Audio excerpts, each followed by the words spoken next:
ಕೇವಲ ಇಷ್ಟು ಮಾತ್ರ ಅಲ್ಲ, ಅಭಿಮಾನಿಗಳ ಅತಿರೇಕದ ವರ್ತನೆಯಿಂದ ಒಂದು ಕಾರಿಗೂ ಹಾನಿಯಾಗಿದೆ. ಚಿನ್ನಸ್ವಾಮಿಯ ಗೇಟ್ ನಂಬರ್ 8ರ ಬಳಿ ಈ ಘಟನೆ ಆಗಿದೆ. ಕಾರಿನ ಗಾಜನ್ನು ಪೀಸ್ ಮಾಡಿದ್ದಾರೆ. ಕಾರು ಸಂಪೂರ್ಣ ಜಖಮ್ ಆಗಿದೆ. ನೋಡಿ, ಆ ದೃಶ್ಯವನ್ನು ಗಮನಿಸಿ. ಈ ಕಾರು ಅದರ ಪರಿಸ್ಥಿತಿ ಹೇಗಾಗಿದೆ ಅಂತ ನೋಡಿ. ನಜ್ಜುಗುಜ್ಜಾಗಿದೆ. ಯಾವ ಕಾರು ಅಂತ ಗುರುತು ಹಿಡಿಯೋದಕ್ಕೆ ಸಾಧ್ಯ ಇಲ್ಲ. ಚಿನ್ನಸ್ವಾಮಿ ಸ್ಟೇಡಿಯಂನ ಮುಂಭಾಗದಲ್ಲಿ ಆದಂಥ ಘಟನೆ. ಅಂದರೆ ಅಷ್ಟೊಂದು ಸಂಖ್ಯೆಯಲ್ಲಿ, ಲಕ್ಷಾಂತರ ಸಂಖ್ಯೆಯಲ್ಲಿ ಅಲ್ಲಿ ಅಭಿಮಾನಿಗಳು ಜಮಾಯಿಸಿದ್ರು. ಈ ಕಾರ್ ಮಧ್ಯಕ್ಕೆ ಯಾಕೆ ಬಂತು ಅಂತ ಗೊತ್ತಿಲ್ಲ. ಒಂದು ಟ್ರಾಫಿಕ್ ಡೈವರ್ಷನ್ ಮಾಡಿರಲಿಲ್ಲ, ಪ್ಲ್ಯಾನೇ ಇಲ್ಲ. ಯಾರು ಎಲ್ಲಿಂದ ಬರಬೇಕು, ಏನು ಕತೆ ಗೊತ್ತಿಲ್ಲ. ವ್ಯಾಗನರು ಅಂತ ಕಾಣಿಸ್ತಾ ಇದೆ. ಆ ಜಖಮ್ ಆಗಿರೋ ರೇಂಜಿಗೆ ಕಾರನ್ನು ಪತ್ತೆ ಹಚ್ಚೋದಕ್ಕೂ ಸಾಧ್ಯ ಆಗ್ತಾ ಇಲ್ಲ. ಇದು ಅಭಿಮಾನಿಗಳ ಆಟಾಟೋಪ. ಈ ಕಾರನ್ನ ಬಿಟ್ಬಿಡಿ. ವಿಧಾನಸೌಧದ ಮುಂದೆ BMTC ಬಸ್ಗಳು ಓಡಾಡ್ತಾ ಇದ್ವು. ಸ್ವಲ್ಪ ಬಿಟ್ಬಿಟ್ಟಿದ್ದರೆ ಅದು BMTC ಅಂತ ಅನ್ನಿಸ್ತಾನೆ ಇರಲಿಲ್ಲ, ಯಾವುದೋ ಡಕೋಟಾ ಗಾಡಿ ಅಂತ ಅನ್ನಿಸ್ತಾ ಇತ್ತು. ಎಲ್ಲರೂ ಅದ್ರ ಮೇಲೆ ಹತ್ತಿ ಕುಣಿದಾಡಿ ಇನ್ನು ಏನೇನು ಮಾಡಬಾರ್ದೋ ಎಲ್ಲ ಮಾಡಿಬಿಟ್ಟಿದ್ರು. ನೋಡಿ ಕಾರಿನ ಪರಿಸ್ಥಿತಿಯನ್ನು.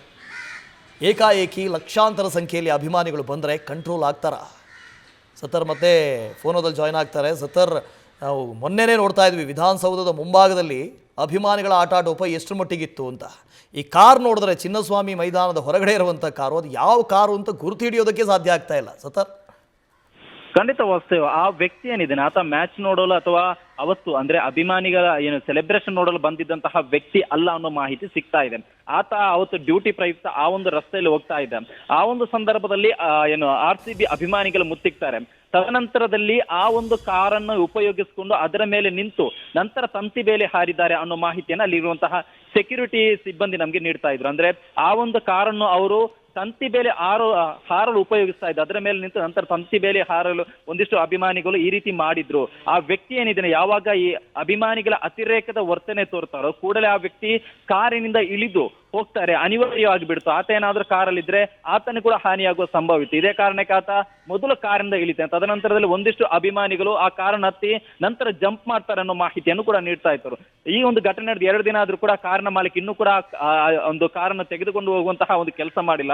ಅದನ್ನು ಡ್ರೈವಿಂಗ್ ಮಾಡಿಕೊಂಡು ಹೋಗಲು ಸಾಧ್ಯ ಇಲ್ಲದ ಕಾರಣ ಒಂದು ಟೋ ಮಾಡಬೇಕಾಗುತ್ತೆ.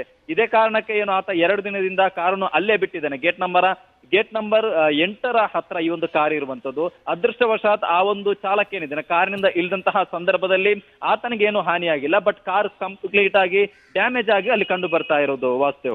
Okay, thank you Sattar. Uncontrollable news first, ನಿರ್ಭೀತಿಯಿಂದ ನಿಮ್ಮ ಪರವಾಗಿ.